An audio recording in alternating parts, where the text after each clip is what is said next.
Welcome to Samba Samba. Enjoy the video. You begin by closing Bluestacks now, open Task Manager, and end all Bluestacks and Android-related processes. Next, make a quick backup of the Bluestacks data folder to desktop so you can restore if needed. Once done, confirm you have admin rights and that virtualization is enabled in BIOS because permissions and virtualization affect the engine reading config.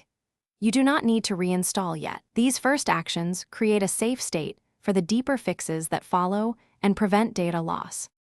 Now you tackle the configuration itself. Locate program data \Bluestacks and rename Bluestacks. Conf to Bluestacks. Conf. Back so Bluestacks regenerates it. Then run the Bluestacks installer and choose Repair or use Settings Help Repair. This rebuilds engine files and fixes corrupted configs. If repair fails, open an elevated command prompt and run tacon and iCackles to reset permissions on Bluestacks folders. This resolves access errors that cause failed to read configuration file. Finally, launch Bluestacks with Run as administrator and watch for successful engine start.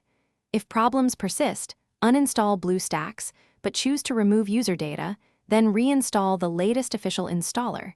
This clears stubborn corruptions.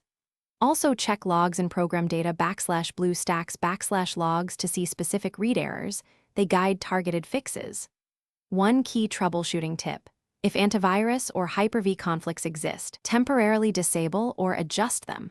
Hyper-V can block virtualization, and AV can lock config files, so make sure those are configured correctly.